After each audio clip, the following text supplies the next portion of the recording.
بسم اللہ الرحمن الرحیم۔ السلام علیکم ورحمۃ اللہ وبرکاتہ۔ کروڑوں درود حضور اکرم صلی اللہ علیہ وآلہ وسلم کی ذات پہ۔ آج ہم آپ کو جو وکری گال بتانے جا رہے ہیں وہ یہ ہے کہ پوری دنیا میں کرونا آیا اور چھا گیا۔ اس نے پوری دنیا کی معیشت کو تہس نہس کر کے رکھ دیا۔ سارے کاروبار ڈسٹرب ہو گئے، بہت سے لوگوں کے روزگار چھن گئے، حتیٰ کہ اس حد تک نوعیت پہنچی کہ لوگوں نے خودکشیاں بھی کی ہیں غربت اور بھوک سے تنگ آ کر۔ جب کرونا پہ کینیڈا کی ایک ریاست ہے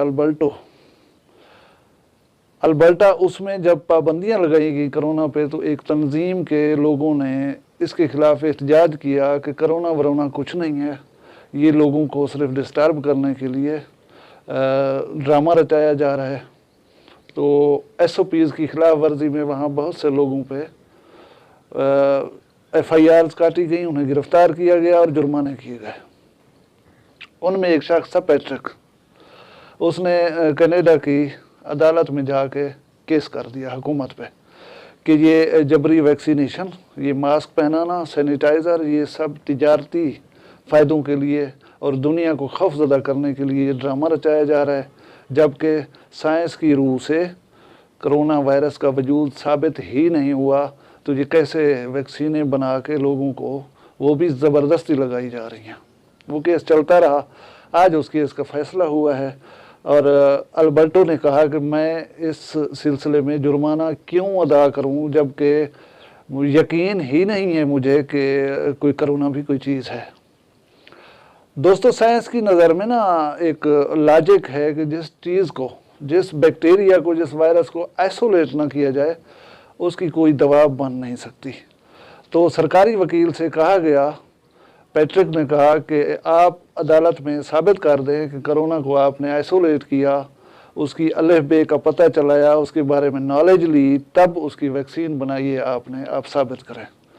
عدالت نے سرکاری وکیل سے، حکومتی وکیل سے پوچھا کہ آپ ثابت کریں کہ کرونا بھی کوئی چیز ہے، تو وہ بہت ساری کوشش کے باوجود ٹامک ٹوئیاں مارتے ہوئے ناکام ہو گیا اس چیز کو ثابت کرنے میں، اور اس نے تسلیم کیا کہ ہم نے کرونا کے بیکٹیریا کو آئسولیٹ نہیں کیا، لہٰذا ہم یہ نہیں کہہ سکتے کہ کرونا وائرس کا وجود ہم ثابت نہیں کر سکتے اصولاً۔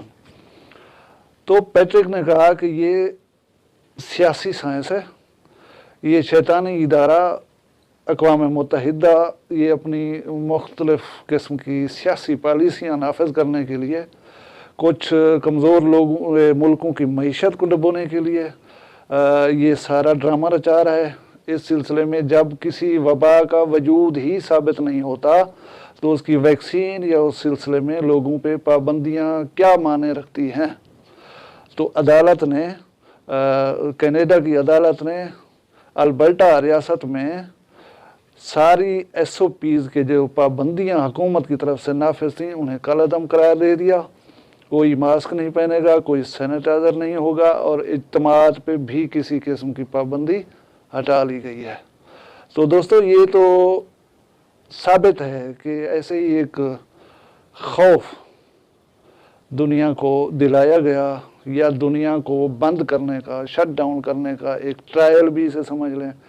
اور مزے کی بات یہ ہے کہ ہمارے پاکستان میں لوگوں نے تسلیم ہی نہیں کیا کہ کرونا بھی کچھ ہے، لہذا وہ ویکسین بھی نہیں لگوا رہے۔ حکومت نے یونین کونسل لیولز پہ، حتیٰ کہ کونسلرز کے ڈیروں پر بھی ویکسین لگانے کا اہتمام کیا، لیکن ٹیمیں سارا دن بیٹھ کے واپس چلی جاتی ہیں، لوگ ویکسین لگوانے نہیں آتے۔ اب ایک خوف دیا جا رہا ہے کہ آپ کی سمز بلاک کر دی جائیں گی، اس بندے کا کوئی کام نہیں ہو سکے گا جس نے ویکسین نہیں کروائی ہوگی۔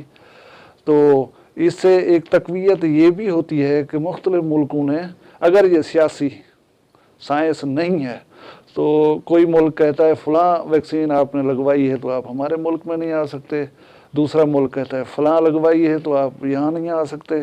اب یہ سیاسی سائنس نہیں تو بیماری ہے بابا، اس کی کوئی بھی ویکسین اگر ٹرائل ہونے کے بعد آ گئی ہے تو وہ لگوا لے تو کیوں نہیں آ جا سکتا۔ یہ سیاسی وبا، سیاسی بیماری، سیاسی پابندیاں ان کے سلسلے میں ایک اہم پیش رفتی سوچ آپ کو بتاتے چلیں. بات پسند آئی ہو تو میرے چینل کو سبسکرائب کر لیں. آپ کا بہت بہت شکریہ. اللہ حافظ.